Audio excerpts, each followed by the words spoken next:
Denis Lim Setiawan atau biasa dipanggil Koh Denis adalah pemuda kelahiran Bogor tahun 1991 yang dikenal sebagai pendakwah muda dengan bahasa lugas dan mudah dipahami. Koh Denis mempunyai seorang ayah Tionghoa Muslim asal Belitung yang menjadi bandar judi ketika pindah dan menetap di kota Bogor, Jawa Barat. Hingga suatu ketika, bisnis perjudian yang dibangun oleh ayahnya tersebut bangkrut. Dalam kondisi ekonomi yang sulit, Denis menerima tawaran untuk mengurus bisnis rumah judi atau kasino di Thailand. Tahun 2014 hingga tahun 2017, Koh Denis hidup dalam gemerlap dunia malam di Thailand. Koh Denis pun menceritakan bagaimana judi bisa menjerat para pemainnya hingga menjadi kecanduan. Dulu itu kami masih ngebatasin untuk mulai main itu bahkan di angka 500.000 untuk deposit. Sekarang tuh ibarat kayak gini, kolamnya segitu-gitunya, ikannya segitu-gitunya, yang mancing tambah banyak. Dulu itu kalau buka website judi baru itu bahkan ada yang masih bisa bangkrut juga, nggak melulu pasti untung. Karena tadi, yang mancing tambah banyak, ikannya segitu-gitunya. Para penjudi dibuat larut dalam kemenangan sesaat yang diberikan oleh bandar judi. Namun, dari kemenangan inilah awal petaka dimulai. Para penjudi mulai terjerat perangkap bandar judi, hingga mereka pun menjadi ketagihan. Dengan angan-angan meraup keuntungan lebih besar. Dan kalau misalnya akhirnya bulan depan nih ada sisa 500.000 lagi, bulan kemarin aja jadi 20 juta. Kenapa sekarang tidak mungkin terulang? Akhirnya masuk. Kalau kalah masih 1 juta, tinggal taruhan lebih gede lagi 2 juta. Dengan sekali taruhan 2 juta, kalah, menang. Kekalahan yang sebelumnya bakal balik lagi. Tentu saja permainan sudah dikondisikan oleh para bandar judi. Mereka bahkan menyiapkan server dan algoritma yang bisa mempelajari perilaku setiap penjudi. Para bandar judi ini pun dengan leluasa bisa mengalahkan setiap penjudi. Karena sekalinya menang, dia serakah, oh menang 1 juta nih, siapa tahu bisa jadi 2 juta. Pas menuju ke 2 juta itu bisa berbalik kalah. Tapi kalau sudah kalah 2 juta, aku harus balikin 2 juta ini, baru aku mau berhenti. Nah gitu. Secara psikologisnya gitu, kalau misalkan menang, dia nggak pernah puas, kalau misalkan kalah penasaran terus menerus. Apalagi itu jelas-jelas diakalin. Kita di sini misalkan taruhan judi berdua aja, pasti ada yang menang, ada yang dan kalah kan, dan pasti harus ada yang kalah. Dan biasanya orang tuh kalahnya ketika dia nggak sanggup ngendaliin kapan harus berhentinya. Jadi masuk lagi. Kesaksian Koh Denis sebagai mantan bandar judi ini diamini oleh seorang pecandu judi online. Sebut saja Mike, seorang ayah yang berprofesi sebagai supir taksi online. Mike terpapar candu judi online dan kesulitan untuk lepas dari jerat para bandar judi online. Awal mulanya tahu judi online itu karena banyaknya iklan-iklan yang disebar oleh sales-sales judinya melalui WhatsApp kita ya, iklan-iklan dimanapun kita ditawarin ini. Jadi rasa ingin tahu, penasaran, coba-coba kayak begitu. Kita coba main judi online itu. Sebelum terpapar candu judi online, Mike tergolong orang yang berkecukupan secara ekonomi. Mike bahkan sempat memiliki usaha travel. Pertama-tama tuh deposit waktu itu 300.000. 300.000 pertama-tama kita main, terus dikasih menang sama bandarnya itu berapa ya waktu itu, 2.300.000-an juga deh. Dari uang 300.000 dari uang 300, 2.300.000. Jadi kita mulai dari situ tuh semangat lah ya. Iya, jadi pengen lagi gitu kan, penasaran. Rasa penasaran dan buayan angan-angan membuat Mike semakin berani. Tak hanya permainan judi online lokal, Mike bahkan mulai bermain judi online dari luar negeri. Karena apa ya, punya sifat yang nggak puas kali ya, pengen lagi gitu. Pengen menang lagi juga. Pengen menang lagi, penasaran. Kemarin gue dapet sekian gitu, kok sekarang coba lagi deh gitu, mumpung masih ada modal. Kebanyakan kalahnya. Justru banyak kalahnya. Justru banyak yang buat kita penasaran. Kebanyakan kalahnya. Hampir tak pernah ada penjudi yang menjadi kaya dari hasil perjudian. Yang kaya dan bisa memanipulasi para penjudi tentu saja para bandar judi. Kan itu sebetulnya kelihatan dari jumlah deposit sih. Sistem kan ya algoritma IT coding, bukan orang. Walaupun orang nanti kan dari dana yang masuk, dari rekor dari dia awal pertama main dia udah deposit berapa aja, udah kalah berapa aja, itu juga kebaca. Fenomena judi online sudah begitu meresahkan di masyarakat. Data terkini yang dikeluarkan pemerintah menyebut setidaknya 3,2 juta orang Indonesia menjadi pemain judi online. Bahkan, permainan judi online juga dengan mudah menyasar anak-anak. Sekitar 80.000 orang anak berusia di bawah 10 tahun di Indonesia ikut bermain judi online. Sementara itu, pemain judi online yang berusia 10 hingga 20 tahun di Indonesia mencapai angka 440.000 orang. Korban yang ada di masyarakat sesuai data demografi pemain judi online, usia di bawah 10 tahun itu ada 2% dari pemain.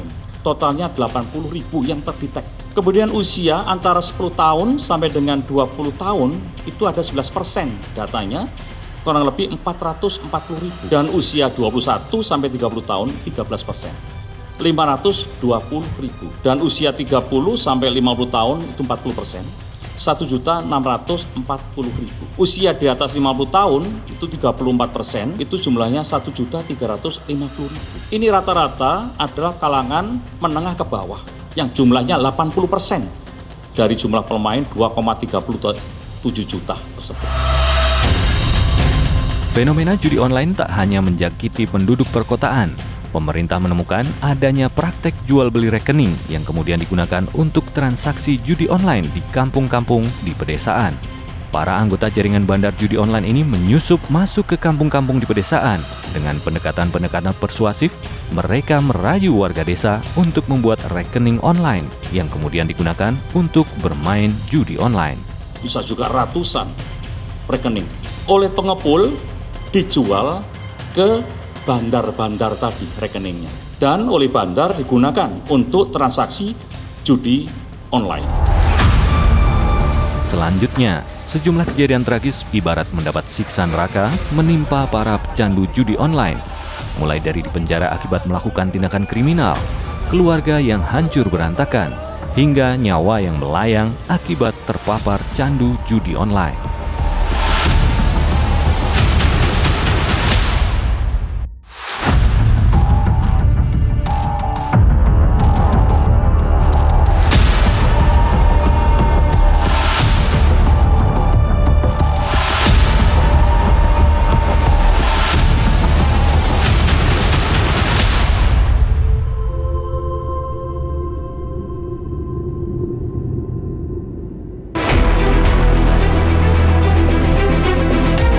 Fenomena judi online semakin merebak di tengah masyarakat, seakan tumbuh seperti rumput liar di musim hujan.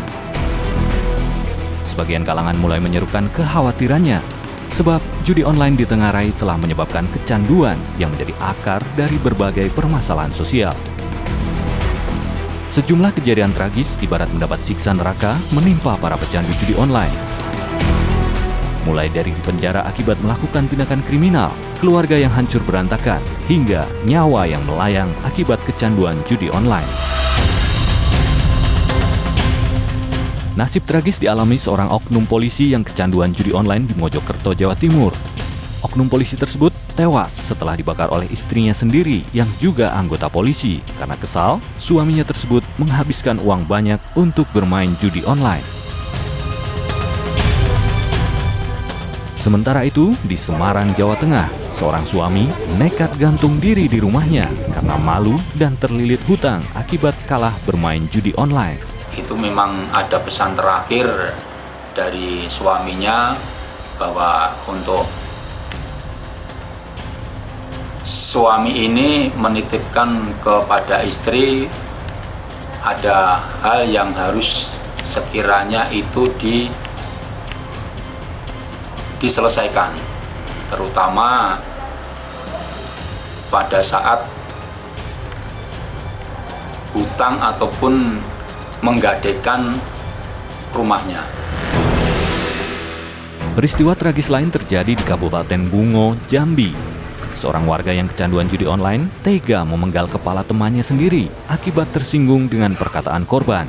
Perilaku menyimpang memang seringkali ditemukan pada para pecandu judi online. Kecanduan judi online bahkan telah dikategorikan sebagai salah satu bentuk gangguan mental yang perlu segera disembuhkan. Gambling disorder atau gangguan berjudi adalah salah satu gangguan adiksi perilaku. Dan ini masuk ke dalam gangguan mental. Oke. Jadi kita perlu membedakan dulu, ada perilaku berjudi yang mungkin tidak bermasalah, dalam artian tidak menimbulkan masalah dalam kehidupan seseorang, namun ada yang sudah sampai menimbulkan gangguan. Ini sama analoginya seperti narkoba. Sehingga saat kita menghadapi isu judi online atau kasus adiksi judi, kita harus sama seriusnya seperti menghadapi kasus adiksi narkoba. Seseorang kecanduan berjudi, kita tidak lihat high-nya seperti apa. Iya, Jadi tidak tampak, tidak kasat mata dari luar. Tidak tampak, tahu-tahu sudah banyak pinjaman, tahu-tahu bermasalah rumah tangga, tahu-tahu bermasalah pekerjaan. Ya, Jadi ya. kita lihatnya sudah di ujung. Betul. Jadi ini masalah yang sangat serius. Di sebuah rumah sakit di Kota Bogor, Jawa Barat, terdapat sejumlah pasien yang mengalami gangguan kejiwaan akibat kecanduan judi online. Para pasien pecandu judi online ini menunjukkan sikap sering gelisah, cepat marah, sering berbohong, tidak produktif dalam pekerjaan, terlilit banyak hutang, hingga melakukan tindakan kriminal. Akibat kecanduan judi online, seorang pemuda di Jambi nekat mencuri mesin cuci, kipas angin, tabung gas, dan perabot rumah tangga lainnya milik warga. Sementara itu, pelajar di Tuban, Jawa Timur, tega menggadaikan motor milik pacarnya karena kehabisan uang akibat bermain judi online. Di Oku Selatan, Sumatera Selatan, seorang pegawai minimarket menggelapkan uang perusahaan senilai 80 juta rupiah untuk digunakan bermain judi online. Sementara itu, di Pangandaran, Jawa Barat, sejumlah perangkat desa terbukti menggunakan dana desa senilai 725 juta rupiah untuk bermain judi online. Sedangkan seorang oknum guru mencuri 26 unit komputer di sekolahnya akibat kecanduan judi online. Tindakan kriminal berujung penjara akibat kecanduan judi online juga dilakukan oleh seorang pelajar di Lampung Tengah yang nekat mencuri uang di sebuah acara hajatan. Sementara itu, seorang pelajar lain di Cianjur, Jawa Barat yang juga kecanduan judi online dan terjerat hutang, bahkan mencoba merampok sebuah minimarket. Aksi kriminal juga dilakukan seorang supervisor sebuah bank di Banten. Akibat terjerat hutang setelah bermain judi online, karyawan bank ini nekat membobol brankas dan mencuri uang senilai 6,1 miliar rupiah. Para pecandu judi online juga seringkali mengalami permasalahan keluarga yang berujung perceraian. Di Bojonegoro, Jawa Timur, tercatat ratusan gugatan cerai dilayangkan istri karena suaminya kecanduan judi online. Sementara itu di Cianjur, Jawa Barat, seorang suami menggugat cerai istrinya karena menghabiskan uang hingga 1 miliar rupiah untuk bermain judi online. Selanjutnya, data dari sejumlah lembaga survei menunjukkan bahwa judi online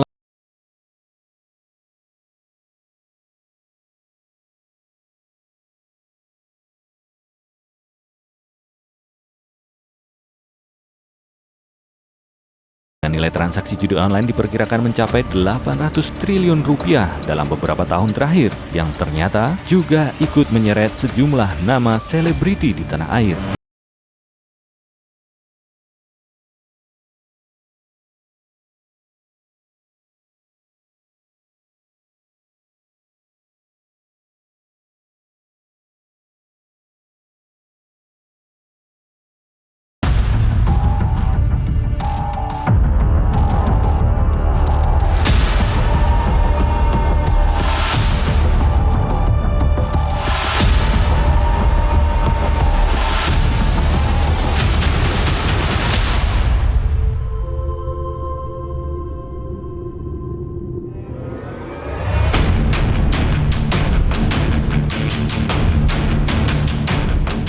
Maraknya judi online di Indonesia membuat jutaan orang menjadi kecanduan.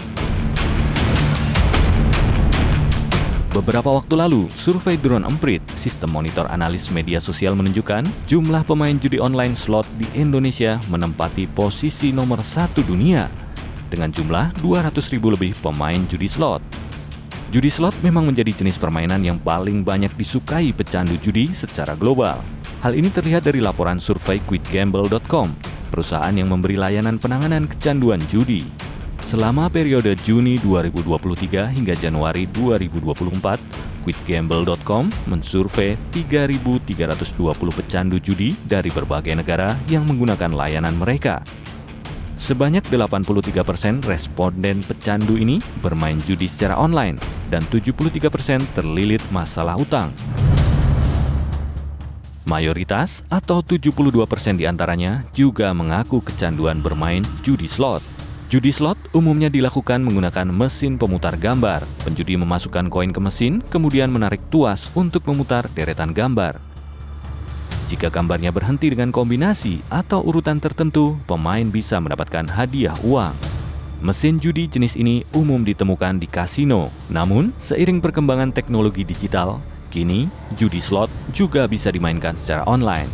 Pemain akan menyetor deposit atau depo, kemudian jika menang, mereka bisa menarik hadiah uang yang mereka dapatkan. Withdraw atau WD, begitu istilah yang lazim dipakai di kalangan pemain slot. Sementara istilah gacor disematkan pada situs judi online yang seringkali dicap memberikan kemenangan. Mudahnya mengakses situs judi online di Indonesia membuat jumlah pemain judi online semakin meningkat, meski pemerintah telah berupaya menutup lebih dari 2,1 juta situs judi online di Indonesia. Ini merupakan perintah langsung dari Pak Presiden dan ini mengindikasikan bahwa judi online adalah sebuah penyakit yang sangat serius di masyarakat. Kita lihat ada skala urgensinya, tentu perlu perhatian extraordinary dari masyarakat dan juga pemerintah karena dampak judi online ini atau judi slot ini sangat terasa di masyarakat. Guru-guru menjual laptop, terus anak-anak kecil kecanduan judi online dan banyak sekali. Sehingga kami mengambil langkah-langkah yang sangat drastis. Kita tidak mau bisnis as usual, tapi juga harus melakukan terobosan-terobosan untuk dengan segala daya upaya yang kami miliki, kami terus bertekad untuk membersihkan ruang digital atau ruang publik digital kita ini menjadi lebih bersih dan sehat. Perputaran uang judi online di Indonesia dalam beberapa tahun terakhir bahkan diperkirakan mencapai 800 triliun rupiah. Mudahnya mengakses situs judi online dan gencarnya promosi di media sosial membuat judi online semakin merebak di tengah masyarakat. Menurut hasil survei terbaru Populik, sebanyak 72,4% responden pengguna internet Indonesia mengaku pernah melihat media sosial yang terpapar iklan judi online.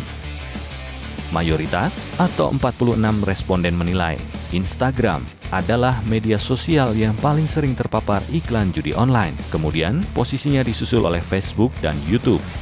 Sejumlah YouTuber dan selebgram yang terbukti mempromosikan judi online pun kemudian ditangkap oleh polisi. Bahkan, sederet nama selebriti terkenal juga ikut terseret dugaan mempromosikan judi online. Dan aku senang banget dikasih ruang untuk klarifikasi. Dan pasti aku berterima kasih banget dengan tim penyidik dari Barreskrim Cyber. Sangat profesional. Dan aku juga terima kasih buat teman-teman media yang setia menunggu aku.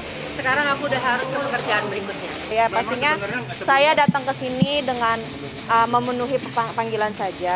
Saya disuruh datang dan saya tidak ada niatan yang aneh-aneh. Saya memang ingin menjelaskan dengan secara detail kalau semuanya baik-baik aja. Saya tidak ikut campur dan saya tidak tahu menahu tentang ada namanya judi online. Jadi ini hanya kesalahpahaman saja yang terjadi. Yang saya tahu itu memang itu hanya game, sebatas game saja, tidak ada judi dan itu kan berinteraksi lewat dari manajer saya. Jadi lewat dari Riko dan itu semuanya kita ada bukti-bukti dan segala macam. Selain Wulan Guritno dan Amanda Manopo, sejumlah artis dan selebriti lainnya juga turut diperiksa oleh polisi. Itu tuh sudah lama, kalau yang saya pribadi itu adalah kasus kayaknya itu baru pertama artis yang dipanggil ke Polda Metro Jaya. Jadi itu kejadiannya itu di tahun 2017. Dan saya dari pihak kepolisian itu di BAP dan mendapat peringatan. Jadi itu saya baru pertama kalinya dan mereka itu langsung kayak ketangkep si bandar judi online-nya itu. Dan kebetulan di situ tuh ada saya sebagai waktu itu selebgram menerima endorse judi online. Dan terus ada 50 selebgram lainnya juga yang dipanggil, seperti itu. Namun, Barreskrim Polri menegaskan, pengusutan kasus dugaan promosi judi online yang melibatkan para artis maupun selebgram di tanah air belum berakhir. Saat ini, Polri masih terus menindaklanjuti kasus tersebut. Kemudian terkait dengan selebgram tadi, ya prinsipnya kita tangani, kita terus akan melakukan penanganan siapapun juga yang mempromosikan. Memang kadang-kadang kan kendalanya ketika sudah itu kan promosinya sudah lama, barangnya dimunculkan lagi baru-baru ini. Begitu kita buka cek, websitenya sudah off, sudah tidak ada lagi. Nah ini kan juga kendala. Tapi pada prinsipnya siapapun juga bukan menjadi hambatan buat kita, selebgram, akun artis, yang akan melakukan penindakan. Selanjutnya, fenomena judi online di Indonesia ternyata berkelindan dengan penipuan online, pencucian uang, perdagangan orang, narkoba, dan kejahatan terorganisir lain yang dijalankan sindikat transnasional dari sejumlah wilayah di Sungai Mekong, terutama di kota Sihanoukville atau Kampung Som di Kamboja.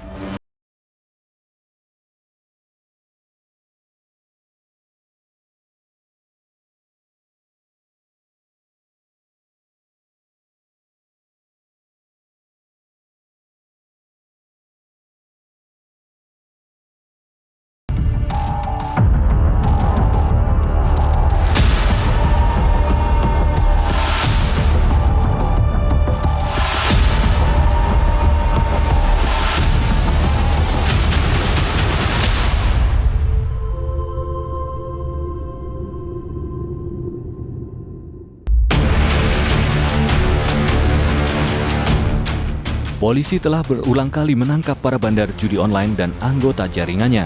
Namun, judi online tetap saja tumbuh subur di tanah air. Tak hanya menangkap para bandar judi online lokal dan anggota jaringannya, polisi bahkan juga telah menangkap orang Indonesia yang terlibat sindikat judi online dari luar negeri. Mengirimkan alat pembayaran dan rekening bank di Indonesia melalui ekspedisi ke luar negeri untuk menyamarkan transaksi keuangan. Jadi alat pembayaran yang dibuat di Indonesia dan rekening bank yang di Indonesia serta tokennya dikirimkan melalui ekspedisi dan dioperasionalkan dari luar negeri.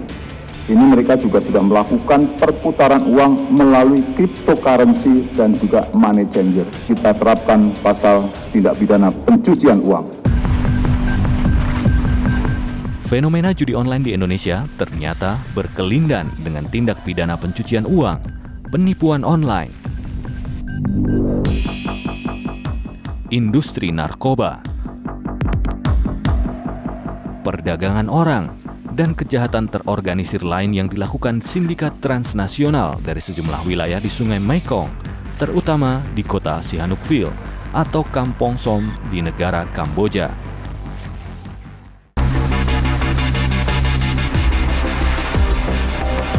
Sihanoukville atau yang juga dikenal dengan sebutan Kampong Som adalah sebuah provinsi sekaligus satu-satunya kota pelabuhan besar di Kamboja. Sebelumnya, Kampong Som adalah kota pelabuhan kecil dengan populasi yang tak begitu besar. Pada tahun 1998, Kampong Som bahkan menjadi tempat pembuangan limbah dari luar negeri yang diduga mengandung unsur radioaktif nuklir. Setelah diperiksa oleh sejumlah ahli dari Thailand, limbah dari perusahaan asal Taiwan tersebut ternyata tidak mengandung unsur radioaktif, namun mengandung unsur logam merkuri.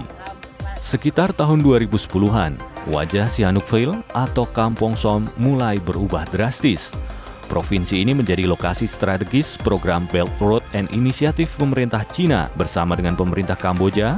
Mereka mendirikan zona ekonomi khusus dan menarik investasi lebih dari 170 perusahaan internasional dengan volume perdagangan tahunan mencapai miliaran dolar Amerika Serikat. Investasi besar-besaran ini telah mengubah Sihanoukville atau Kampong Som menjadi pusat perdagangan dan juga pusat rumah judi atau kasino. Pada tahun 2017, jumlah kasino di Kampong Som telah mencapai 24. Namun, 2 tahun kemudian, jumlah kasino meningkat drastis, mencapai angka 100 lebih. Saat ini, diperkirakan ratusan kasino beroperasi dalam jarak berdekatan di Kampong Som, bahkan jauh lebih padat dari lokasi antar kasino di Las Vegas, Amerika Serikat.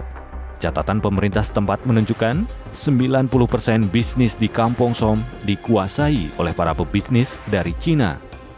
Ratusan ribu warga Cina pun datang untuk bekerja, berbisnis, maupun berwisata di Kampong Som. Pesatnya pertumbuhan ekonomi di Kampong Som ternyata beriringan dengan semakin tingginya tingkat kriminalitas yang melibatkan banyak triad. sebutan bagi organisasi kejahatan asal Cina.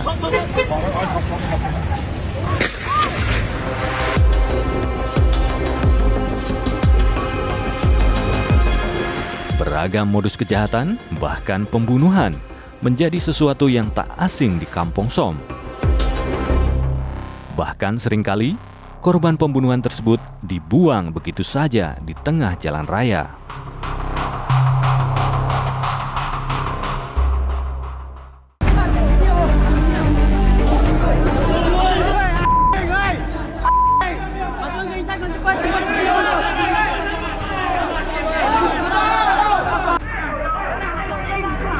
Tahun 2021, KBRI Phnom Penh di Kamboja pernah menangani dan berhasil memulangkan 119 WNI korban iklan lowongan pekerjaan palsu yang disekap di Kampong Som.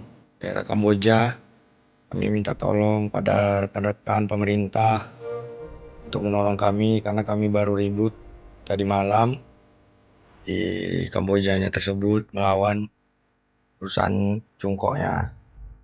Jadi kami mohon kiranya dibantulah kami segera cepat pulang karena di sini kami tidak boleh makan selama 10 hari sampai paspor selesai balik ke perusahaan. Nah, jadi intinya kami di sini dilarang makan untuk di perusahaan. Kalau seandainya tidak memiliki uang, kami mati kelaparan di sini. Ini kami posisi masuk di Sihanoukville. Kami yang melakukan bentrok tadi malam. Dalam waktu 1 kali 24 jam, kalau pemerintah KBRI atau pemerintah pusat tidak datang kemari, kami tidak tahu lagi nasib kami bagaimana. Inilah teman-teman kami di kamar ini sedang berjuang melawan kehidupan. Saya mohon pada pihak yang terkait, apapun itu yang tertinggi di Indonesia, kami mohon bantuannya.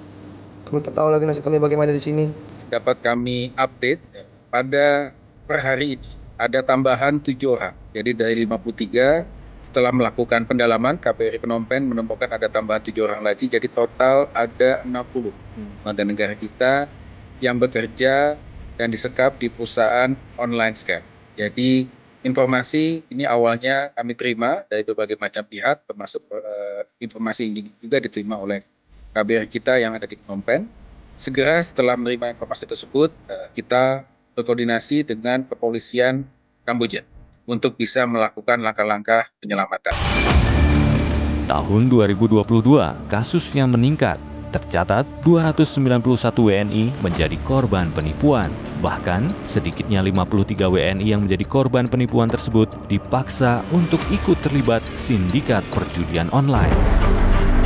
Sementara itu, di Indonesia, polisi berulang kali menangkap para pelaku kejahatan yang berkaitan dengan organisasi kejahatan dari Kampong Som, mulai dari sindikat penipuan online, sindikat perdagangan ginjal manusia, sindikat perdagangan orang, hingga sindikat judi online yang kini begitu masif dan menjangkiti warga tak ubahnya pandemi. Karena banyak berhubungan dengan para pelaku yang ada di luar negeri, dari skema yang dilakukan oleh para pelaku dan maupun kegiatan operasional praktek perjudian online tersebut, di mana pengendalian dan server perjudian online berada di luar negeri, maka Polri tentu akan terus bekerja dan terus akan melakukan kerjasama polis to polis dengan kepolisian negara lain dalam pengungkapan tindak pidana perjudian online.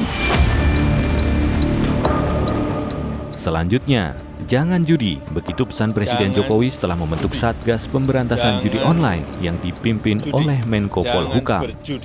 Bersamaan dengan itu, ribuan bandar dan anggota jaringan judi online ditangkap polisi. Ribuan rekening terkait judi online diblokir PPATK. Jutaan situs judi online diblokir Kementerian Komunikasi dan Informatika. Sementara itu, tercatat 73.000 lebih WNI bekerja di Kamboja dan diprediksi lebih dari setengahnya bekerja dalam bisnis perjudian.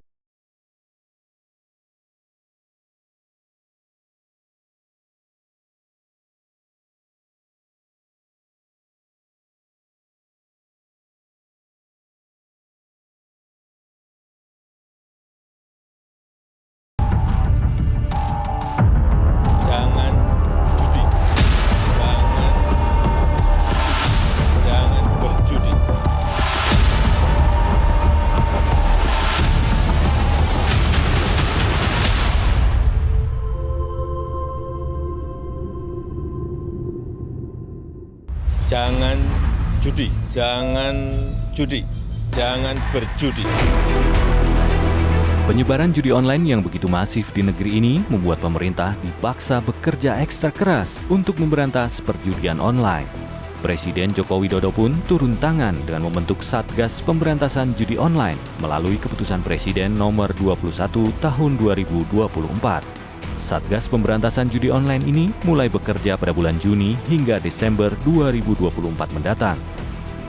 Judi itu bukan hanya mempertaruhkan uang, bukan hanya sekedar game atau iseng-iseng berhadiah, tapi judi itu mempertaruhkan masa depan. Baik masa depan diri sendiri, masa depan keluarga, dan masa depan anak-anak kita. Berdasarkan data Satgas Pemberantasan Judi Online, terdapat 2 provinsi yang menjadi sarang pemain judi online dengan nilai transaksi mencapai triliunan rupiah. Yang pertama adalah yang paling di atas, Jawa Barat. Jawa Barat ini pelakunya 535.644 dan nilai transaksinya 3,8 triliun Jawa Barat. Yang kedua adalah daerah khusus Jakarta. Pelakunya 234.568. Totalnya 2,3 triliun. Yang nomor 3 adalah Jawa Tengah. Pelaku judol 201.963. Kemudian peredarannya uangnya adalah 1,3 triliun. Pada kuartal 1 tahun 2024, PPATK mencatat nilai transaksi keuangan mencurigakan terkait judi online telah mencapai lebih dari 600 triliun rupiah dengan jumlah pemain lebih dari 3,2 juta orang. Judol ini merambah sampai ke tingkat desa, tingkat kelurahan, dan modusnya, saya ulangi lagi, bahwa jual beli, rekening, dan isi ulang di antara. Sementara itu, Pusat Pelaporan dan Analisis Transaksi Keuangan atau PPATK mengungkapkan terdapat lebih dari 1.000 orang anggota legislatif di tingkat pusat maupun daerah yang bermain judi online. Ada lebih dari 1.000 orang, DPR, DPRD, sama sekretariat kesekjenan ada. Lalu transaksi yang kami potret itu lebih dari 63.000 transaksi yang dilakukan oleh mereka-mereka itu. Dan angka rupiahnya bisa saya sampaikan? Ya, angka rupiahnya hampir 25 miliar di masing-masing. Ya transaksi di antara mereka dari ratusan sampai ada miliaran, sampai ada satu orang sekian. Orang sampai bisa 25 miliar gitu? Enggak, agregat secara keseluruhan. Itu deposit. Jadi kalau dilihat dari perputarannya sampai ratusan miliar. Selain itu, PPATK juga melakukan pemblokiran terhadap 5.000 rekening perorangan maupun kelompok yang terkait judi online. Sementara itu, Kementerian Kominfo menyatakan telah memblokir 2,1 juta situs terkait judi online. Kominfo juga memblokir jaringan internet ke Kamboja dan Filipina terkait judi online. Namun, fenomena judi online di Indonesia masih tetap saja marak, karena memang tak mudah untuk bisa lepas dari jerat candu judi online. Meski banyak juga yang berhasil lepas kemudian berhenti bermain judi online. Saya tunjukin sama istri saya yang sabar gitu, bener-bener sabar, makanya saya udah saya balik lagi ya sama istri saya tunjukin bener-bener kalau emang ya maafin ya yang kemarin gitu. Jadi memang berhentinya ini pure karena udah nggak ada lagi yang dibuat deposit. Udah nggak ada lagi yang buat di deposit. Bukan karena ngaruh dari nasihat-nasihat itu? Nggak ngaruh, Mbak. Nggak ngaruh ya? Nggak ngaruh. Bukan juga karena misalnya Mas Nik sakit atau ada keluarga sakit, bukan juga karena nggak ngaruh. Jadi dari dalam hati kita, mau sampai mana ini kita udah nggak punya apa-apa, ayo dong bangkit. Harga diri bangkit dong, ayo. Kayak kemarin lagi masa nggak pengen gitu. Usaha yang tentram-tentram gitu, istri yang bener-bener hubungan keluarga semua harmonis, gitu. Kayak begitu. Udah deh, jangan jauh-jauhin bener. Maksudnya tuh untuk awal-awalnya jangan main kayak gitu tuh, hapus dulu deh m-banking. Itu yang paling penting. Akses yang paling gampang. Kita tuh nggak bisa punya uang banyak di ATM yang gampang sambil kita tiduran, kita klik terus kita main tuh belum bisa. Hal serupa juga dialami oleh Dennis Lim, seorang mantan bandar judi yang kemudian bertobat dan menjadi ustadz. Kalau ngejarnya Allah, bismillah lah. Nggak akan tertarik sama yang kayak gituan. Tapi kalau yang dikejarnya ya tadi dunia, bukan berarti nggak boleh punya dunia sih. Cuman para sahabat Nabi juga diajarin oleh Nabi tentang akhirat. Mereka juga tetap punya dunia, tetap pada kaya. Tapi kan dunianya dipakainya untuk kebaikan. Jadi ngejar apa? Kalau bahagianya masih di mulut orang, bahagianya masih dunia, mau apa? Kamu teh mau apa? Beli makanan, perut muatnya segitu-gitunya. Beli bangunan, tidur tetap aja di atas kasur 2x2, segede-gedenya juga, nggak akan guling-guling setiap bagian rumahnya. Ngejar apa jadinya? Ada yang udah beneran tetap dapat nih, dapat duitnya. Allah nggak ngizinin duit itu kepake, ada yang tetap nggak kepake. Dapat nih akhirnya duit, entah dari judi, entah dari korupsi, dari apa. Mau beli mobil mewah, kata Allah nggak ada obornya, mati di perjalanan ke showroom mobil. Ada yang kayak gitu juga. Jadi mau ngejar apa kita teh? Ngumpulin. Anggaplah akhirnya seluruh dunia dan apa yang ada di sini ada dalam genggamanmu. Kita juga udah nggak bisa nikmatinnya. Namun, fenomena judi online di Indonesia ternyata berkelindan dengan penipuan online, pencucian uang, perdagangan orang, narkoba, dan kejahatan terorganisir lain yang dijalankan sindikat transnasional dari sejumlah wilayah di Sungai Mekong, terutama di kota Sihanoukville atau Kampong Som di negara Kamboja. Zona ekonomi khusus yang juga menawarkan gemerlap kehidupan malam dan angan-angan akan kekayaan. Kota yang dijuluki sebagai Las Vegas dari timur ini, kini justru semakin diminati sebagai tempat tujuan oleh para pekerja migran Indonesia. Kata-kata dan kalimat dalam bahasa Indonesia pun menjadi umum terdengar di Kampong Som, yang mereka sebut juga dengan KPS. Tercatat, sejak tahun 2020 terdapat lebih dari 73.000 WNI yang menetap di Kamboja, dan diperkirakan lebih dari setengahnya bekerja dalam bisnis perjudian dengan terpaksa ataupun sukarela. Kemari